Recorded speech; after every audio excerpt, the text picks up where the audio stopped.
আসসালামু আলাইকুম ভিউয়ার্স, কেমন আছেন সবাই? আশা করি ভালো আছেন। সবাইকে স্বাগতম নতুন আরেকটি ভিডিওতে। আজকের ভিডিওতে মূলত আপনাদের জন্য নিয়ে হাজির হলাম Samsung Galaxy A সিরিজের A52s এই মোবাইল ফোনটিকে, যা কিনা রিসেন্টলি বাংলাদেশ মার্কেটে অফিশিয়াল ভাবে লঞ্চ করে দিয়েছে Samsung। আর আমার কাছে যে স্মার্টফোনটি রয়েছে এটির কালার হচ্ছে ওয়াসাম ব্ল্যাক। এছাড়াও কিন্তু আরো দুটি কালার ভেরিয়েন্ট পেতে যাচ্ছেন, একটি হচ্ছে ওয়াসাম হোয়াইট আর একটি হচ্ছে ওয়াসাম মাইট। আমার কাছে কিন্তু একান্তই ব্ল্যাক কালারটি যথেষ্ট পরিমাণ প্রিমিয়াম লেগেছে আর যথেষ্ট পরিমাণ অ্যাট্রাকটিভ বলে মনে হয়েছে। আর Samsung Galaxy A52s এই মোবাইল ফোনটিকে কিন্তু আপনাকে Samsung Galaxy A52 এর সাকসেসর অথবা বড় ভাই বলতে হবে। বড় ভাই বলছি তার কারণ হচ্ছে মোবাইল ফোনটি দারুণ কিছু অফার করছে একজন ইউজারকে। মোবাইল ফোনটিতে থাকছে IP67 রেটিং, সেই সাথে কিন্তু ওয়াটার এবং ডাস্ট রেজিস্ট্যান্ট। আর মোবাইল ফোনটিতে পেয়ে যাচ্ছেন 120 হার্টজের একটি সুপার অ্যামোলেড ডিসপ্লে, আর সেই সাথে থাকছে 4500 মিলিঅ্যাম্পিয়ারের একটি ব্যাটারি।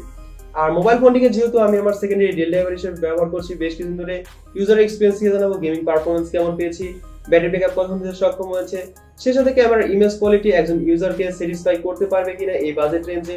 আর মোবাইল ফোনটিকে স্যামসাং যে বাজেট রেঞ্জে লঞ্চ করেছে আসলে তা একজন ইউজারের পক্ষে ভ্যালু ফর মানি কিনা, খুঁটিনাটি সকল কিছু জানার চেষ্টা করব আজকের এই ভিডিওতে। আমি নাবিল হোসেন কাবি, আর আপনারা দেখছেন ভিউয়ারজন। তাহলে দেরি না করে ভিডিওটি শুরু করা যাক।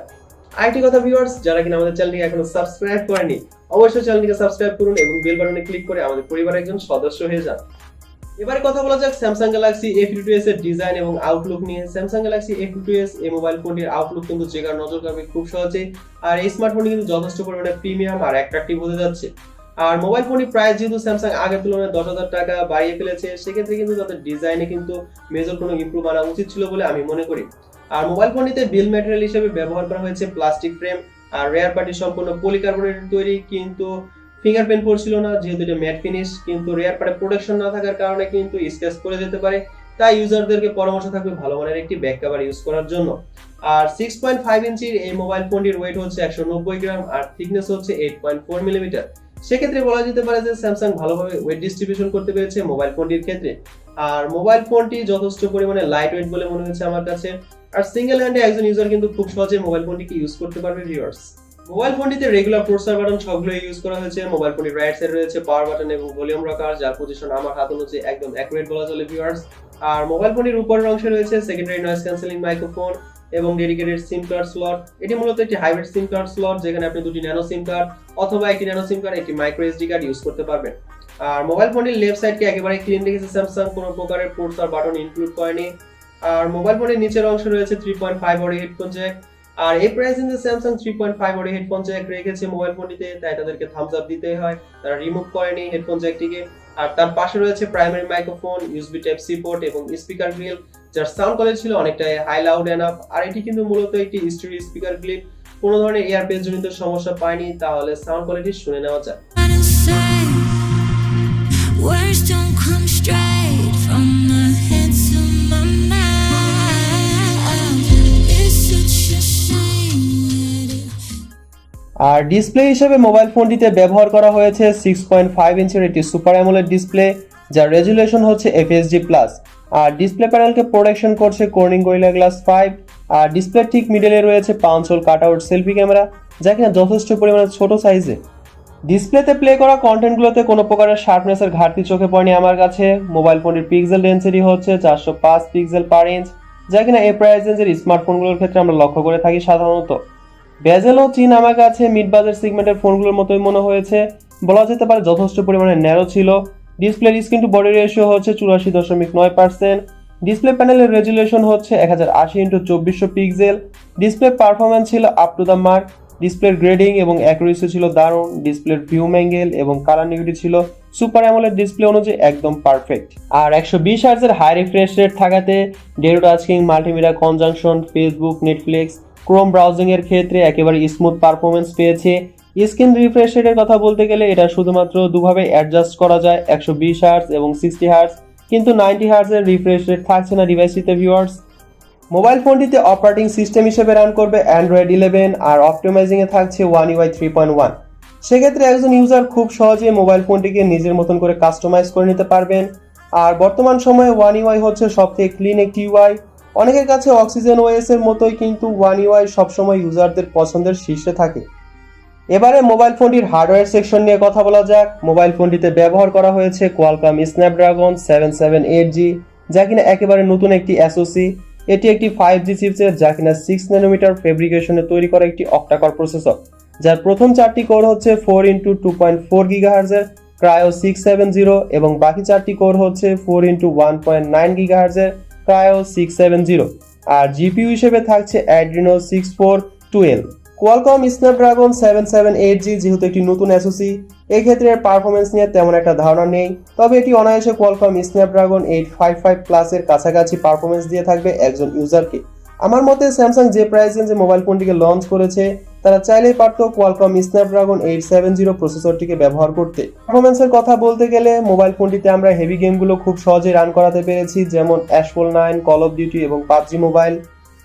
স্মার্টফোনটিতে পাবজি সর্বোচ্চ রান করাতে পেরেছি 60 FPS এ স্মুথ গ্রাফিক্স এবং এক্সট্রিম ফ্রেম রেটে, এছাড়াও 40 FPS এ এইচডি গ্রাফিক্স এবং আলট্রা ফ্রেম রেটে রান করাতে পেরেছি কোনো প্রকার ল্যাগ ছাড়াই। তবে যদি লং টাইম ধরে মোবাইল ফোনটিতে গেম রান করে থাকেন তাহলে কিছুটা ফ্রেম ড্রপের দেখা পেয়ে যাবেন ডিভাইসটি থেকে। আমার কাছে তা মেজর কোনো ইস্যু বলে মনে হয়নি। আর কল অফ ডিউটি যেহেতু একটি অপটিমাইজিং গেম, প্রথমত গেমটি রান করাতে কিছুটা ল্যাকের দেখা পেয়েছি, আর গেমটি অপটিমাইজিং হওয়ার পরে তেমন কোনো ল্যাকের দেখা পাইনি।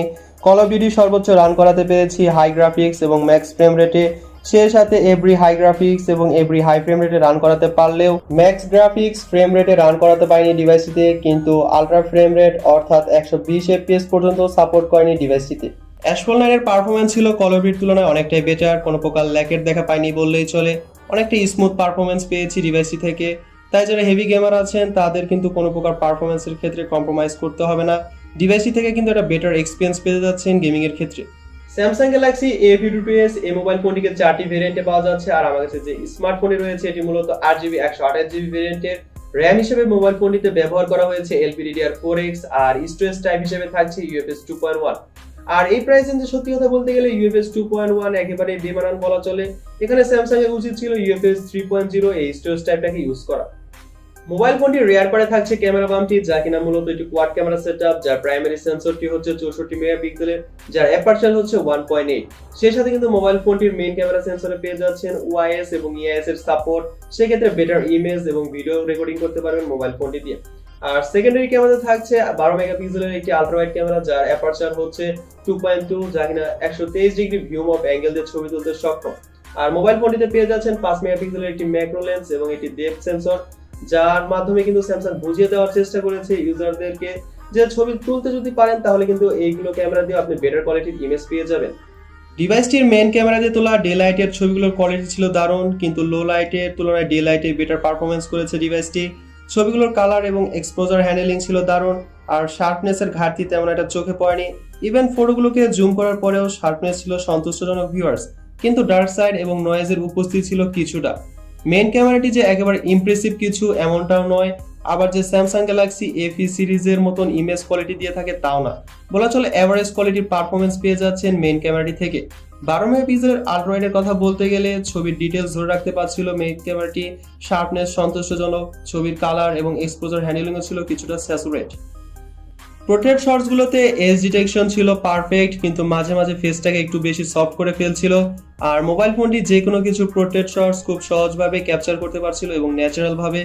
লো লাইটে মেইন ক্যামেরার পারফরমেন্স ছিল ভালো, তবে ডার্ক সাইড এবং নয়েজ গ্রেনের উপস্থিতি ছিল আগের তুলনায় অনেকটাই কম। ছবিগুলোর এক্সপোজার হ্যান্ডেলিং ছিল দারুণ, আর রাতে মেইন ক্যামেরা দিয়ে ছবি তুললে ছবির কোয়ালিটি অনেকটাই ব্রাইট থাকে, আর নাইট মোড অন করে ছবি তুললে ছবির কোয়ালিটি অনেকটাই বেটার হয় এবং কি ইমেজের কোয়ালিটি অনেকটাই বৃদ্ধি পেয়ে যায়। আর শক্ত হাতে ছবি না তুলতে পারলে কিন্তু ইমেজের কোয়ালিটি অনেকাংশেই ড্রপ করে। 5 মেগাপিক্সেলের ম্যাক্রো এবং ডেপথ সেন্সরের পারফরমেন্স ছিল আগের তুলনায় অনেকটাই বেটার। ছবিগুলোর sharpness, colour balancing, light focus ভালোভাবে হ্যান্ডেল করতে পারছিল, ডিটেলস ধরে রাখতে পারছিল, সেই সাথে স্ক্রিন টোনকে অনেকটাই ন্যাচারাল রাখতে পারছিল ডিভাইসটি। মোবাইল ফোনটি দিয়ে সর্বোচ্চ 4K 30 FPS এ ভিডিও রেকর্ডিং করা যাবে, কিন্তু থাকছে না 60 FPS এর সাপোর্ট, যা থাকলে ভিডিও কোয়ালিটি আগের তুলনায় অনেকটাই বেটার হতো বলে আমি মনে করি। তবে OIS EIS এর সাপোর্ট থাকা সত্ত্বেও প্রত্যাশা অনুযায়ী ভিডিও কোয়ালিটি পায়নি ডিভাইসটি থেকে। আর ফ্রন্ট পারে থাকছে 32 মেগাপিক্সেলের একটি সেলফি ক্যামেরা, যার অ্যাপারচার হচ্ছে 2.2, আর সেলফির ইমেজ কিন্তু আগের তুলনায় অনেকটাই বেটার আসছিল। সানলাইটে ফটোগুলোর শার্পনেস এবং ডিটেলস ধরে রাখতে পারছিল এবং কি স্ক্রিন টোনকে অনেকটা ন্যাচারাল রাখতে পারছিল গ্যালাক্সি A52s ডিভাইসটি। আর ফ্রন্ট পারেও থাকছে রিয়ার পার্টের মতোই 4K 30 FPS এ ভিডিও রেকর্ডিং করার সুবিধা। যেহেতু কোয়ালকম স্ন্যাপড্রাগন 778G একটি পাওয়ারফুল প্রসেসর, সেক্ষেত্রে ডে টু টাচিং এ তেমন কোনো প্রবলেম ফেস করতে হয়নি, আর এটি সকল কিছু খুব সহজে হ্যান্ডেল করতে পারছিল এবং কি একসাথে বেশ কিছু অ্যাপ ব্যাকগ্রাউন্ডে রান করার পরেও কোনো রকমের প্যারা ফেস করতে হয়নি ডিভাইসটির পারফরম্যান্সের ক্ষেত্রে। মোবাইল ফোনটিতে ব্যবহার করা হয়েছে 4500 মিলিঅ্যাম্পিয়ারের একটি ব্যাটারি, আর বক্সের সাথে ভিউয়ার্স পেয়ে যাচ্ছেন 15 ওয়াটের একটি ফাস্ট চার্জার। যা দিয়ে কিনা আপনি যদি মোবাইল ফোনটিকে চার্জ করতে চান তাহলে আপনাকে সময় খরচ করতে হতে পারে 1 ঘন্টা 45 মিনিট থেকে 1 ঘন্টা 50 মিনিটের মতন, যা কিনা বেমানান বলে মনে হয়েছে আমার কাছে। কিন্তু মোবাইল ফোনটি কিন্তু ভিউয়ার্স 25 ওয়াট পর্যন্ত ফাস্ট চার্জিং সাপোর্ট করে থাকে। স্যামসাং এখানে তাদের নিজস্ব খরচ বাঁচাতে গিয়ে কিন্তু মোবাইল ফোনটিতে 15 ওয়াটের ফাস্ট চার্জার ইনক্লুড করে দিয়েছে। আর ব্যাটারি ব্যাকআপের কথা বলতে গেলে মোবাইল ফোনটিতে আমরা লং টাইম মাল্টিমিডিয়া কনজাংশন করেছি, ডেটা টাচিং করেছি এবং লং টাইম ধরে গেম প্লেও করেছি। সেক্ষেত্রে আমরা মোবাইল ফোনটি থেকে স্ক্রিন অন টাইম পেয়েছি 7.5 ঘন্টা থেকে 8 ঘন্টার কাছাকাছি। তাহলে যারা হেভি ইউজার আছেন তারা কিন্তু অলমোস্ট 8 ঘন্টার মতন ব্যাটারি ব্যাকআপ পেয়ে যাচ্ছেন মোবাইল ফোনটি থেকে। আর যদি বলতে হয় ডেইলি ইউজারদের কথা, তারা কিন্তু অলমোস্ট একদিনের মতন ব্যাটারি ব্যাকআপ পেয়ে যাবেন ডিভাইসটি থেকে। মোবাইল ফোনটিতে রয়েছে ইন ডিসপ্লে ফিঙ্গারপ্রিন্ট সেন্সরটি, সো এটিতে খুব সহজে মোবাইল ফোনটিকে আনলক করতে পারছিলাম প্রতিবার অ্যাকুরেট ভাবে। আর ফিঙ্গারপ্রিন্ট সেন্সরটি আমার কাছে কিছুটা ঢিলে বলে মনে হয়েছে, আর একটু ফাস্ট হলে বেশ ভালো হতো এই বাজেট অনুযায়ী। কিন্তু আমার মতে স্যামসাং হয়তো বা তাদের নেক্সট আপডেটে এই সমস্যাটাকে অনেকটাই সমাধান করে দেওয়ার চেষ্টা করবে।